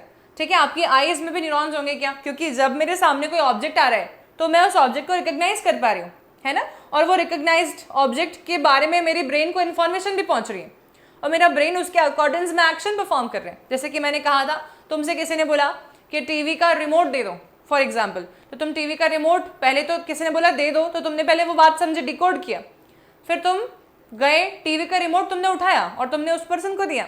तो क्या यहाँ पर तुम्हारी आईज ने टीवी के रिमोट को समझ लिया कि ये टीवी का रिमोट है? क्यों तुमने फैन या एसी का रिमोट नहीं दे दिया, कूलर का रिमोट नहीं दे दिया? ठीक है, तो ये बात समझ में आनी चाहिए कि कुछ तो ऐसा है हमारे न्यूरॉन्स के अंदर, इलेक्ट्रिकली एक्साइटेबल न्यूरॉन्स के अंदर, जो कि स्टिमुलस को अंडरस्टैंड करने में हेल्प करता है, स्टिमुलस को रिसीव करता है. ठीक है, तो स्टिमुलस को रिसीव कौन करता होगा? सेंसरी पोर्शन कौन है यहाँ पर? डेंड्राइट्स है. ठीक है, तो dendrites will be taking the stimulus, they receive the stimulus. ठीक है, डेंड्राइट्स ने क्या किया? स्टिमुलस को रिसीव किया. डेंड्राइट्स, इसका मतलब ये है कि हमारे सारे सेंस ऑर्गन में न्यूरॉन्स के डेंड्राइट वाले पोर्शन प्रेजेंट होते होंगे, क्योंकि डेंड्राइट ही रिसीव करते हैं स्टिमुलस को. ठीक है, फिर ये स्टिमुलस, जो कि स्टिमुलस रिसीव हो गया है डेंड्राइट के पास में, स्टिमुलस को आगे की तरफ प्रोसीड करा देगा साइटॉन में, फिर साइटॉन से पहुंच जाएगा एक्सॉन में, एक्सॉन से जंप मार मार के, जंप करते करते करते करते ये पहुंच जाएगा सिनेप्टिक नॉब में. सिनेप्टिक नॉब में जब ये पहुंच जाएगा तो सिनेप्टिक नॉब को एक्शन परफॉर्म करवानी है. ठीक है, मतलब कि मैसेज आ गया है किसी ऑर्गन के पास, अब वो ऑर्गन एक्शन परफॉर्म करेगा. तो ये ऑर्गन जो है, मान लो कि मसल्स है मेरे हाथ की, रिमोट उठाने के लिए, पैर भी है मसल्स में, मतलब पैरों की मसल्स भी है, क्योंकि मैं खुद भी चल के जा रही हूँ, रिमोट भी उठा रही हूँ, देने भी जा रही हूँ. राइट, तो ये सब क्या हो रहा है? ये न्यूरॉन का जो मैसेज है, ये मेरे मोटर ऑर्गन्स जिनकी मदद से मैं चलती हूँ, मतलब कि मसल्स के पास तक पहुंचाया गया, तब जाके एक्शन प्रोड्यूस हो रहा है. ठीक है, तब जाके एक्शन प्रोड्यूस हो रहा है. That means dendrites will be receiving the stimulus, they will be sending that stimulus from the cyton to the axon towards the axon terminal. From the axon terminal, this message will be passed on to the next neuron, next muscle, next gland, जिसे हम काम करवाना चाहते हैं। ठीक है, तो ये हुआ आपका basic most structure of neuron. अब आप यहाँ आ जाइए इस डायग्राम पे। आपको बॉडी में बहुत सारे सेंसरी रिसेप्टर्स प्रेजेंट है, उनके बारे में बताती हूँ थोड़ा बहुत। जो जो रिसेप्टिव है, मतलब स्टिमुलस को रिसीव करना जानते हैं, रिसेप्टर, रिसेप्टिव टुवर्ड्स स्टिमुलस, इसीलिए रिसेप्टर बोलते हैं। जैसे कि कान में, तो कान बैलेंसिंग का भी काम करता है, वो आप लोगों को पता हो तो। जैसे कि आप कभी पहाड़ी चढ़े हो तो आपके कान का इक्विलिब्रियम गड़बड़ हो जाता है, कान बंद हो जाते हैं, फिर कान खुलते हैं। फ्लाइट में जब भी जाते हैं कान प्रेशर में आ जाते हैं। Ears are the organ of balancing the body as well as hearing, सुनने का भी फंक्शन कान से करते हैं, और हम हमारी बॉडी का इक्विलिब्रियम भी कान से मेंटेन करते हैं। ठीक है, तो आपके यहाँ पर कान के इनर ईयर, इंटरनल ईयर बोलते हैं हम उसको, जैसे हमारा एक्सटर्नल ईयर है, फिर मिडिल ईयर आता है, फिर इंटरनल ईयर आता है। इंटरनल ईयर में आपके बैलेंसिंग रिसेप्टर्स प्रेजेंट होते हैं जो कि बैलेंस करवाते हैं। ठीक है, आंखों में आपके मतलब विजन की रिस्पॉन्सिबल है आईज, तो हमारी आईज में फोटो रिसेप्टर्स प्रेजेंट है, मतलब लाइट सेंसिटिव रिसेप्टर्स। ठीक है, तो photo receptors are present inside the eyes, responsible for vision. ठीक है, reception of the objects images. Then कान में साउंड रिसेप्टर्स भी हैं। So whatever I am telling to all of you right now, I'm speaking, I'm giving a lecture to all of you, you are able to listen to everything because of your ears, right? None of the other organ will be helping you in hearing other than ears. Then इसके बाद में आता है smelling nose से, तो हमारे नाक में होते हैं olfactory receptors। क्या होते हैं नोज में? olfactory receptors होते हैं। olfaction मतलब कि sense of smell, तो ऐसे रिसेप्टर्स हैं जो कि स्मेल के स्टिमुलस को लेके ब्रेन तक पहुंचाएंगे। बहुत अच्छी खुशबू आ रही है यार। क्या हुआ ये हुआ ऑल्फैक्टरी रिसेप्टर्स का कमाल, जो कि आपके ब्रेन को सिग्नल पहुंचा रहे हैं कि क्या हो रहा है, फ्रेग्रेंस आ रही किस चीज की। ठीक है, तो ऑल्फैक्टरी रिसेप्टर्स। देन आपके टंग में भी कुछ सेंसरी रिसेप्टर्स प्रेजेंट हैं जो कि टेस्ट ऑफ फूड में हेल्प करते हैं स्पेशली। जैसे कि आप लोगों ने कुछ खाया and you found it very tasty, immediately will be speaking. ऐसा तो नहीं करोगे ना कि पेट तक चले जाएगा खाना तब आपको याद आएगा कि बहुत टेस्टी था। नहीं, जब आप चबा रहे हो, जबकि टंग पे पड़ा हुआ है खाना आपकी बक्कल कैविटी में, तभी आप इमीडिएटली बोलेंगे बहुत टेस्टी है, यमी है। पेट में जाने के बाद वहाँ पे स्वाद नहीं आता। टेस्ट कहाँ आता है? टंग में आता है। तो टंग में कौन से रिसेप्टर्स प्रेजेंट होते हैं? टंग में होते हैं gustatory receptors. Gustatory receptors are responsible for taste of food. Olfactory receptors are responsible for smell. Photoreceptors are responsible for vision. Photoreceptors. Auditory receptors are responsible for hearing. ठीक है, पोजिशन रिसेप्टर्स के लिए भी टर्म इस्तेमाल करते हैं हम लोग, वेस्टिबुलर रिसेप्टर्स या स्टैटो रिसेप्टर्स, पर ये थोड़ा एडवांस टर्म है तो 11th लेवल पे इसलिए अभी नहीं बता रही। टच, प्रेशर, पेन, टेम्परेचर, सबके लिए हमारे स्किन में रिसेप्टर्स हैं। स्किन में बहुत रिसेप्टर्स होते हैं। किसी ने टच किया तो मालूम पड़ जाएगा, एकदम पलट के देखेंगे, है ना? टच किया पलट के देखेंगे, क्यों? क्योंकि हमारे को स्टिमुलस मिला, स्किन ने परसीव किया, इमीडिएटली पलट के देखा। ठीक है, वाइब्रेशन मतलब कि मान लो कि जेब में फोन पड़ा है, फोन वाइब्रेट हुआ, आप इमीडिएटली उसको सेंस कर पाएंगे। ये भी एक रिसेप्टर्स हमारी स्किन में प्रेजेंट होते हैं जो कि वाइब्रेशंस को भी सेंस कर सकते हैं। ठीक है, प्रेशर को भी सेंस कर सकते हैं। कोई प्रेशर से अगर टच किया तो आप उसको सेंस कर लेंगे। जेंटल टच, प्रेशर वाला टच, सब आप जानते हैं। Everything you are able to recognise, they are different. ठीक है, चोट लग गई तो पेन इज ऑल्सो रिसेप्टर। ठंडा कुछ रख दिया तो ठंडा फीलिंग आएगी, गर्म रख दिया गर्म फीलिंग आएगी। स्किन में सारे टाइप के रिसेप्टर्स हैं जो कि हमें tactile sensation, touch sensitive feeling देते हैं। ठीक है, so these are some of the receptors. Basically receptors are nothing but the specialised dendritic endings. Neurons के डेंड्राइट्स ही है रिसेप्टर्स, और कुछ भी नहीं है। मतलब हमारी आंखों में न्यूरॉन के डेंड्राइट्स जो हैं वो लाइट के सिग्नल को परसीव करते होंगे। हमारी नोज में ऑल्फैक्टरी न्यूरॉन्स के डेंड्राइट्स जो होते हैं वो केमिकल के स्मेल के स्टिमुलस को रिसीव करते हैं और ब्रेन तक भेजते हैं।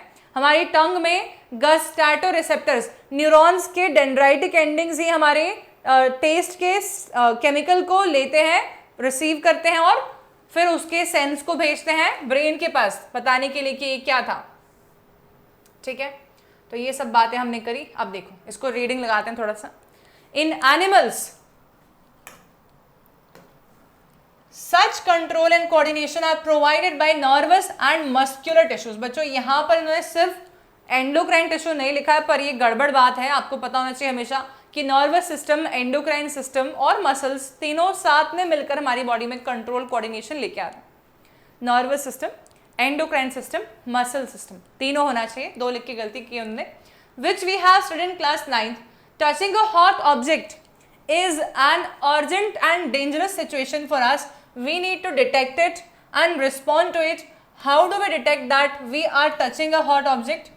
All information from our environment is detected by the specialized tip of some nerve cells. Tip मतलब क्या? Dendritic endings.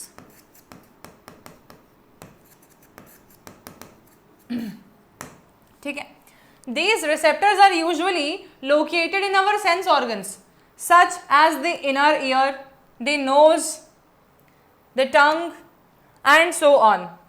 So gustatory receptors will detect the taste while olfactory receptors will detect the smell. Gustatory found in tongue, olfactory found in the nose. ठीक है, this information acquired, जो भी information acquire हुई है मतलब कि जो stimulus आया है, acquiring मतलब कि stimulus का receive होना, at the end of dendritic tip of a nerve cell sets off a chemical reaction that creates an electrical impulse. This impulse will be traveling from the dendrite to the cell body to the axon and axon के बाद में end of the axon. At the end of the axon, the electrical impulse sets off the release of some chemicals, जो कि हमारे neurotransmitter chemicals वहाँ पर भरे हुए थे. These chemicals cross the gap or synapse and start a similar electrical impulse in the dendrite of the next neuron. ठीक है, चलो अब इसको थोड़ा सा इमेज के बेसिस में पढ़ते हैं अपन। तो मैंने तो कुछ इमेजेस लिए थे आप लोगों के लिए अच्छे अच्छे से। Let's take the help of them. So ये न्यूरॉन है, ये न्यूरॉन है पूरा अच्छा सा बड़ा सा। इस न्यूरॉन के अंदर कोई इम्पल्स यहाँ से आ रहा है, तो मैंने कहा डेंड्राइट्स ने स्टिमुलस रिसीव किया। फॉर एग्जाम्पल ये न्यूरॉन मेरा टंग में प्रेजेंट था, गस्टेटरी, ठीक है, गस्टेटरी न्यूरॉन है ये, है ना, मतलब टंग में प्रेजेंट न्यूरॉन है, ठीक है। और ये गस्टेटरी रिसेप्टर हो गया फिर तो, क्योंकि डेंड्राइटिंग एंडिंग से रिसेप्टर होती है, तो गस्टेटरी रिसेप्टर हो गया, ठीक है। अब मैंने कोई फूड खाया और वो फूड था, मान लेते हैं स्वीट,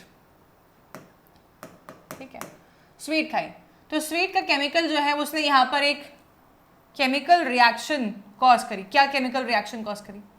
कोई केमिकल रिएक्शन कॉज नहीं करी है, यहाँ पर बेसिकली ये फूड ने क्या किया है, इधर कुछ आयन चैनल्स को ओपन करवा दिया, ठीक है।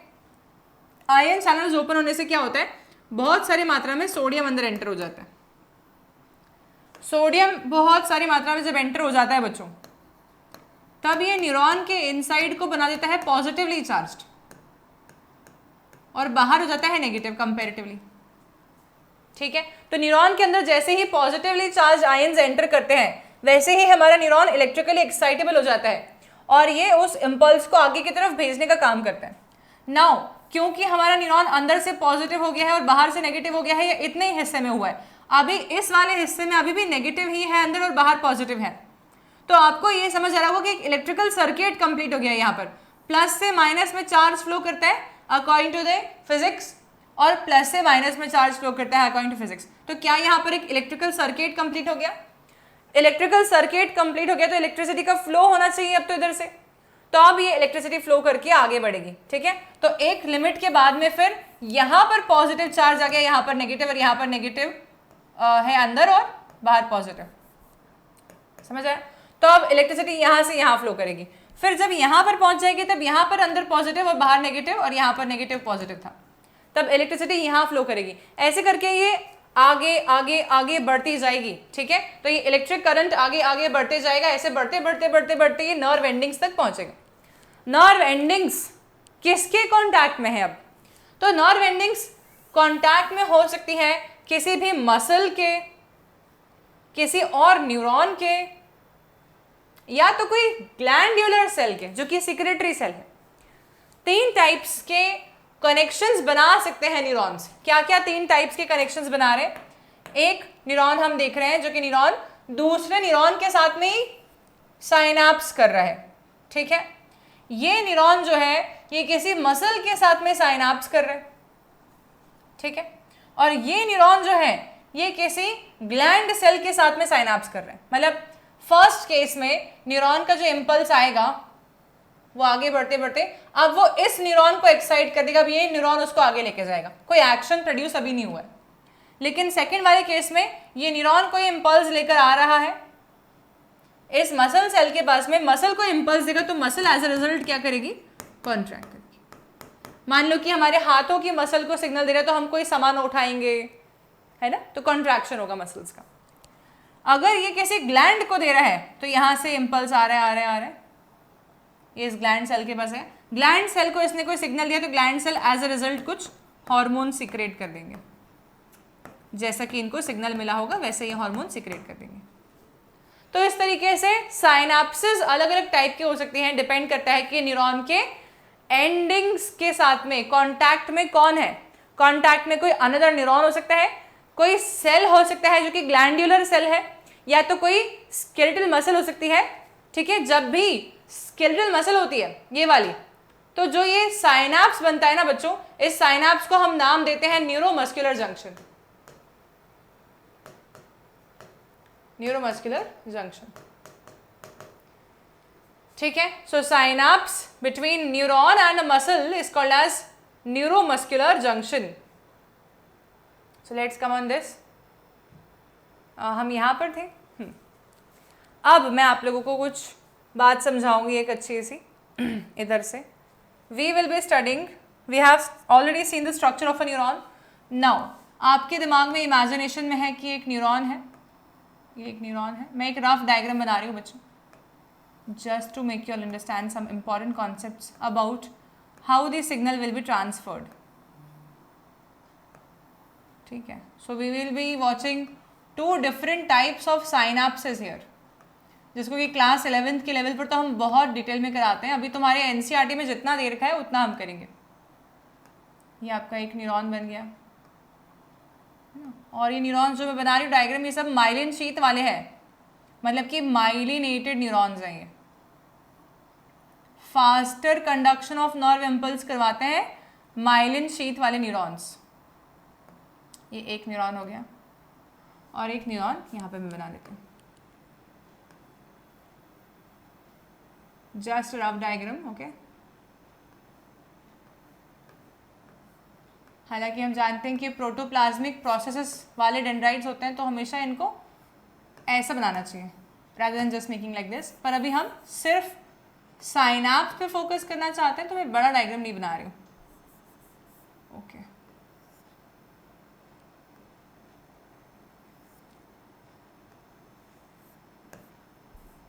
ठीक है, now look at this। ये 2 टाइप्स की साइनाप्स अपन पढ़ते हैं। पहली साइनाप्स को अपन बोलते हैं केमिकल साइनाप्स, और दूसरी साइनाप्स को अपन बोल रहे हैं इलेक्ट्रिकल साइनाप्स।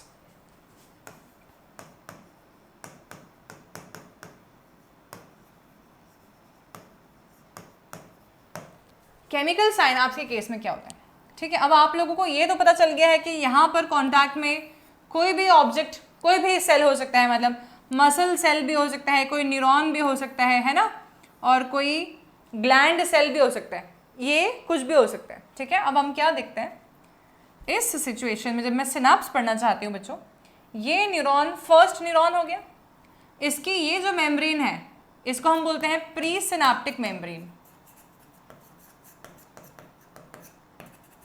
ठीक है।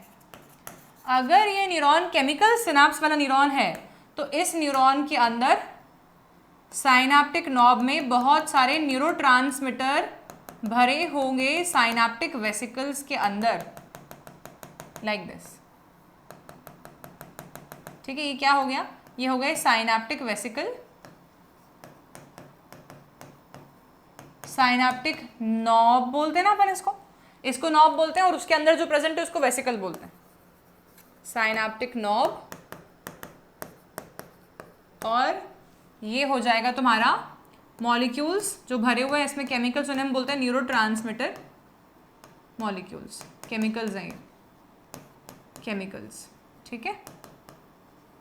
ओके, अब देखो फॉर एग्जाम्पल ये कांटेक्ट में है किसी मसल सेल के ये मसल सेल है,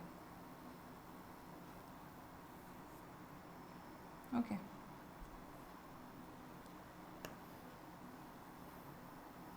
ये एक मसल सेल है,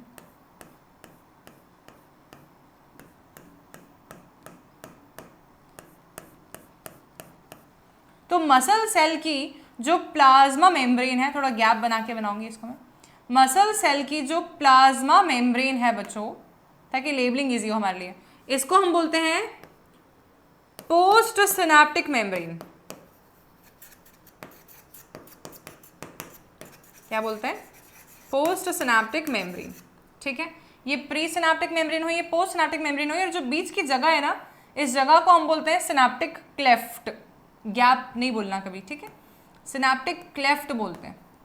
ज़्यादा बेहतर जो टर्म्स रहते हैं हमेशा वो इस्तेमाल किया करो, क्लेफ्ट। तो pre synaptic cleft, pre synaptic membrane, synaptic cleft और पोस्ट सिनेप्टिक मेम्ब्रेन, ये तीनों मिलकर कहलाते हैं सिनाप्स। साइनाप्स का मतलब होता है it is a junction point between the pre synaptic membrane, the post synaptic membrane enclosing the synaptic cleft, ठीक है। तो साइनाप्स हुआ ये साइनाप्स है। साइनाप्स कितना हिस्सा है समझ आया? इतना हिस्सा साइनाप्स है, जिसमें कि प्री सिनेप्टिक मेम्ब्रेन भी काउंट हो रहा है, गैप भी काउंट हो रहा है और पोस्ट सिनेप्टिक मेम्ब्रेन भी काउंट हो रहा है, ठीक है। तो ये हो जाएगा साइनाप्स। चलो अब क्या हो रहा है, इम्पल्स के बारे में देखते हैं। तो एक इलेक्ट्रिकल इम्पल्स यहाँ से आ रहा था, डेंड्राइट ने कैच किया, और वो इम्पल्स आगे बढ़ रहा है और आगे बढ़ रहा है और यहाँ पहुँचा है। अब ये इम्पल्स जो है जैसे ही यहाँ पर आया, तो ये इम्पल्स आ किस फॉर्म में रहा था? एक इलेक्ट्रिकल इम्पल्स के फॉर्म में आ रहा था। मतलब कि आयन का चेंज हो रहा था ना, हमने देखा सोडियम आयन अंदर चले गए थे तो अंदर पॉजिटिव चार्ज हो गया था, बाहर नेगेटिव चार्ज हो गया था। तो ये इम्पल्स आगे बढ़ते बढ़ते बढ़ते इलेक्ट्रिसिटी के फॉर्म में ही आ गया है, इलेक्ट्रिक करंट के फॉर्म में ही आ गया है। इस इलेक्ट्रिक करंट के फॉर्म में आगे यहाँ पर आया, तब कुछ बदलाव हुआ। क्या बदलाव हुआ कि ये जो सिनेप्टिक वेसिकल्स प्रेजेंट है हमारे पास में, इन सिनेप्टिक वेसिकल्स में जो केमिकल्स भरे हुए हैं, ये इम्पल्स के यहाँ पर आने के कारण से ये केमिकल्स यहाँ पर लिबरेट हो गए। कैसे लिबरेट हो गए? ये केमिकल्स यहाँ पर कुछ इस तरीके से लिबरेट हो गए कि ये जो मेम्ब्रेन है सिनेप्टिक वेसिकल की, ये फ्यूज कर गई प्लाज्मा मेम्ब्रेन के साथ में, मतलब प्री सिनेप्टिक मेम्ब्रेन के साथ में, और ये केमिकल्स बाहर लिबरेट हो गए। ऐसे इससे भी होंगे, इससे भी होंगे, सबसे होंगे, ठीक है। ये केमिकल्स जैसे ही बाहर लिबरेट हो गए बच्चों, इन केमिकल्स ने जाकर सिनेप्टिक क्लेफ्ट में जाकर एक्यूमुलेट हो गए। अब सिनेप्टिक क्लेफ्ट में जब ये गए, तब ये क्या देखते हैं कि जो पोस्ट सिनेप्टिक मेम्ब्रेन प्रेजेंट है, इस पोस्ट सिनेप्टिक मेम्ब्रेन पर इन मॉलिक्यूल्स को बाइंड करने के लिए रिसेप्टर्स प्रेजेंट है। अब ये मॉलिक्यूल्स इन रिसेप्टर्स के साथ में बाइंड कर गए, ठीक है। जैसे ही इन मॉलिक्यूल्स ने इन रिसेप्टर्स के साथ में बाइंड करा, वो इलेक्ट्रिकल इंपल्स जो यहां पर आ रहा था, जब ये केमिकल फॉर्म में चेंज हुआ है, ये केमिकल्स के इन रिसेप्टर्स के साथ में बाइंड करने के कारण से ये मैसेज आगे मसल तक कन्वे हो गया। तो अब ये इलेक्ट्रिकल मैसेज कहाँ पहुंच गया? मसल्स के पास आ गया। समझ आया? तो यहाँ पर आके फिर से वो इलेक्ट्रिकल मैसेज आ गया और इसके रिजल्ट पे मसल कॉन्ट्रैक्ट करेगी। मतलब एक इलेक्ट्रिकल मैसेज आया न्यूरॉन्स के थ्रू, साइनाप्स पे आके उसने क्या किया? न्यूरोट्रांसमीटर मॉलिक्यूल्स को सिनेप्टिक क्लेफ्ट में रिलीज करवा दिया। ये केमिकल चेंज हो गया। अब इस केमिकल चेंज के कारण से क्या हुआ? ये केमिकल्स जो है ये मसल्स के पोस्ट सिनेप्टिक मसल्स के ऊपर प्रेजेंट रिसेप्टर्स पे जाके बाइंड करेंगे और फिर से इलेक्ट्रिकल सिग्नल जनरेट करवा देंगे। इलेक्ट्रिकल, केमिकल, इलेक्ट्रिकल, ऐसे सिनाप्स को हम बोलते हैं केमिकल साइनाप्स, ठीक है। ऐसे सिनाप्स को हम बोलते हैं केमिकल साइनाप्स। ये एक टाइप का साइनाप्स हमारी बॉडी में जो प्रेजेंट होता है उसको हम बोलते हैं केमिकल साइनाप्स। ह्यूमन बॉडी में मैक्सिमम सिनाप्सिस के टाइप्स केमिकल साइनाप्स वाले ही होते हैं। दूसरा होता है इलेक्ट्रिकल साइनाप्स वाला केस। ये कैसा होता होगा? इसमें फिर से हमारे इस तरीके से प्रेजेंट है, ये हो गया, ओके।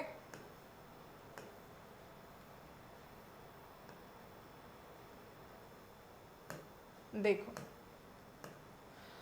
अब यहां पर क्या प्रेजेंट नहीं है, यहां पर सिनेप्टिक वेसिकल्स प्रेजेंट नहीं है, यहां पर ये केमिकल्स न्यूरोट्रांसमीटर वगैरह कुछ प्रेजेंट नहीं है। अब फॉर एग्जांपल ये भी किसी मसल के कांटेक्ट में, तो अब यहाँ पर डिफरेंस देखना तुम, ठीक है? तो मैं डिफरेंस देख के समझ में आ जाएगी बात में क्या समझाना चाह रही हूँ।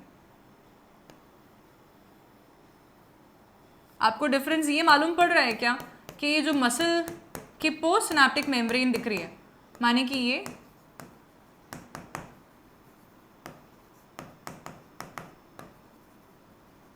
और ये जो न्यूरॉन है इसकी जो प्री सिनेप्टिक मेम्ब्रेन दिख रही है,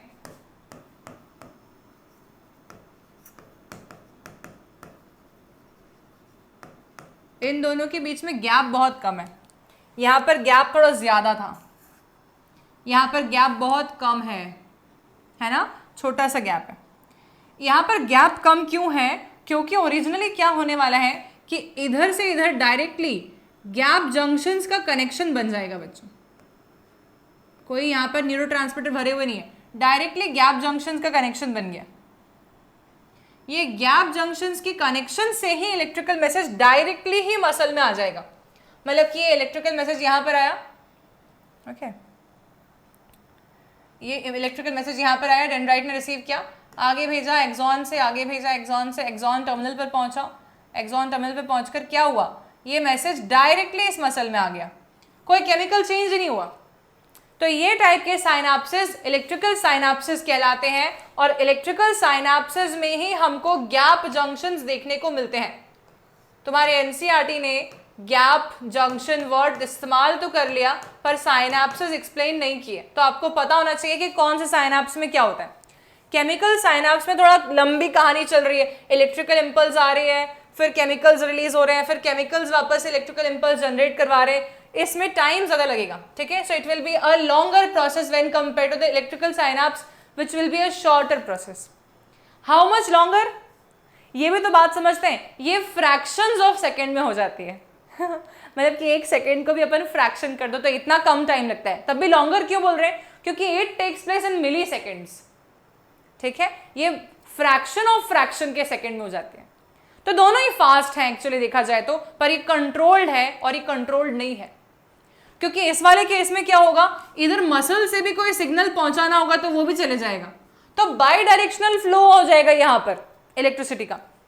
तो कंट्रोल कैसे हुआ, है ना? कंट्रोल नहीं हो सकता है ना। फिर तो कंट्रोल तब होता है जबकि हमारे हिसाब से चल रहा है ये वाला मसल न्यूरॉन को अपने हिसाब से चलाने लगे तो कंट्रोल कैसे हुआ? न्यूरॉन को मसल ने बोला कि यार ले तू सिग्नल ले ले, न्यूरॉन ऐसा थोड़ा होना चाहिए, ठीक है? तो सीन समझ लो कि electrical synapses are less controlled and chemical synapses are more controlled. इसलिए हमारी बॉडी में कौन से सिनेप्सिस ज्यादा हैं या मेनली हैं? केमिकल साइनाप्सिस प्रेजेंट होते हैं इन द हायर ऑर्गेनिजम्स और इलेक्ट्रिकल साइनाप्सिस प्रेजेंट होते हैं इन द लोअर ऑर्गेनिजम्स, ठीक है? और बहुत कम मात्रा में होते हैं ये। तो ये केमिकल हो गया, इलेक्ट्रिकल हो गया। इसके बारे में क्या लिख सकते हैं? Present in higher organisms including human,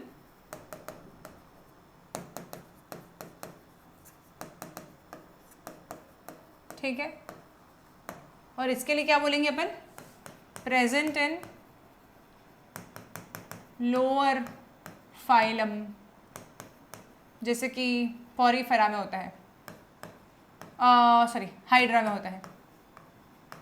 Porifera में तो न्यूरॉन ही नहीं होता है ना एग्जाम्पल हाइड्रा में होता है ऐसा। हाइड्रा एक ऑर्गेनिज्म है जो कि सिलेंट्रेटा को बिलोंग करता है, ठीक है?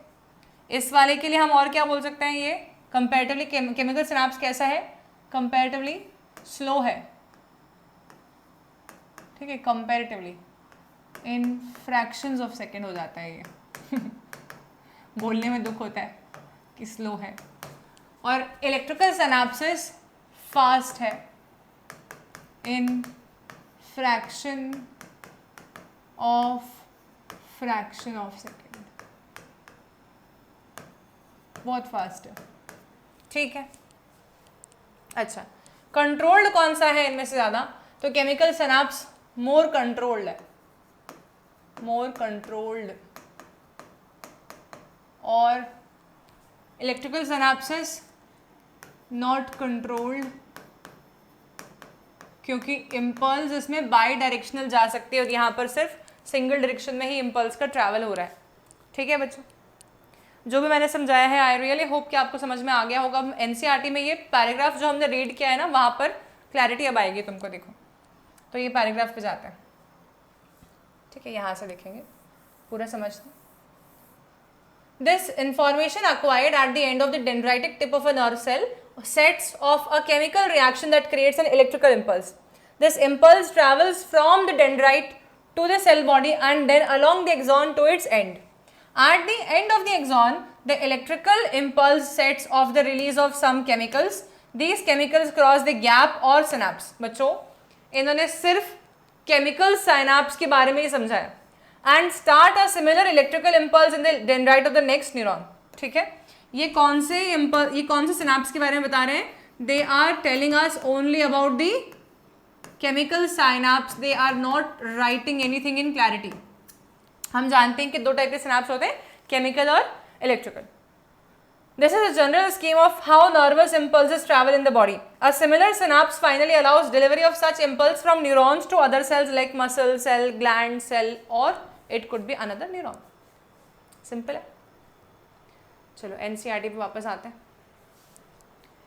It is thus no surprise that nervous tissue is made up of an organized network of nerve cells or neurons and is specialized for conducting information via electrical impulses from one part of the body to another.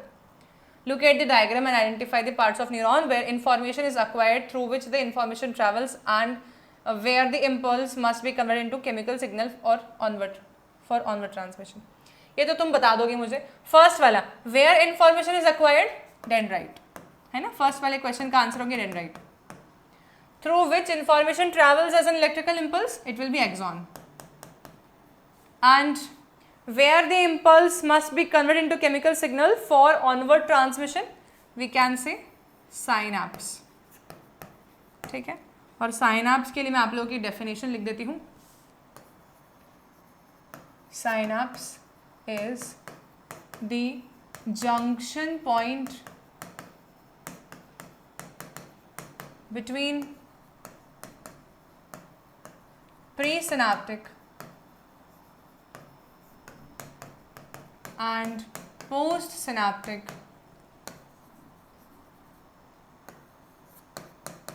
membrane enclosing the synaptic cleft. ये होता है synapse. ठीक, तो ये सब समझ में आ गया है. अब अगले पे आ जाते हैं. अब हमारे पास में एक छोटा सा एग्जाम्पल दे रखा है इन्होंने. एक्टिविटी है ये एक्टिविटी खत्म करके हमारा ये वाला टॉपिक ओवर हो जाएगा. तो activity, put some sugar in your mouth. शक्कर मुंह में रखी. How does it taste? Sweet, definitely. Block your nose by pressing in between your thumb and index finger. Now eat sugar again. Is there any difference in the taste? हम अगर हमारी नाक को बंद कर लेते हैं और शुगर खाते हैं तो क्या डिफरेंस आता है कोई टेस्ट में? While eating lunch, block your nose in the same way and notice if you can fully appreciate the taste of food you are eating. ठीक है, so the answer will be no actually. The reason behind that is कि हमारे जो senses होते हैं सारे के सारे वो बेस्ट तब फील होते हैं जब वो सिंक्रोनी में काम कर रहे होते हैं. जैसे कि फॉर एग्जाम्पल आप किसी रेस्टोरेंट में खाना खाने गए तो the food should appear appealing, बहुत डिलीशियस, डेकोरेट किया हुआ अच्छा अच्छा सा, तो देख के ही भूख लग जाती है. फिर उसके बाद आप टेस्ट कर रहे होते हैं, फिर स्मेल कर रहे हो साथ में, तो स्मेल एंड टेस्ट फंक्शन साथ में करते हैं तो हमें बहुत अच्छी फीलिंग आती है. नाक बंद कर देंगे तो आपको उतनी अच्छी फीलिंग नहीं आएगी. जब आपको सर्दी हो जाती है, बीमार हो जाते हैं, आपकी नोज़ ब्लॉक हो जाती है तो आपको खाना अच्छा नहीं लगता है, टेस्ट नहीं आता फूड का. उसका रीज़न समझ में आया? रीज़न ये है कि हमारी नोज़ एंड हमारी मतलब olfactory receptors and taste sensation, ये सब सेंसेशंस आपस में मिलकर सिंक्रोनी में काम करें तो ज़्यादा बेहतर इफेक्ट देते हैं. Okay, so this is done. इसके जो एक्टिविटी है इसके कुछ इमेजेस के साथ में मैं नेक्स्ट क्लास में दोबारा चालू करूँगी. इसको मैंने आज इसके लिए अच्छे इमेजेस नहीं लिए. ठीक है, so I will be starting with this in the next class. So by this we are done with today's lecture. And बच्चों, न्यूरोग्लियल सेल्स की डिटेलिंग आप लोगों को 10th क्लास के लेवल पर नहीं मिलती है, पर अगर आप लोगों को पढ़ना है मेरे से नीट के लिए, तो I am thinking of launching a very good series for all of you in the coming time, in the next month only.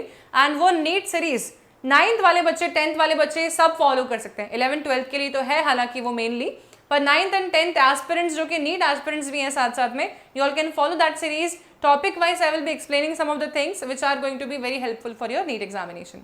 ठीक है, so this is all about your lecture number 1 of this particular chapter. Next lecture में हम लोग reflex actions पढ़ेंगे और उसके अलावा का जो भी नर्वस सिस्टम इन ह्यूमन का पोर्शन है वो कंप्लीट कर लेंगे।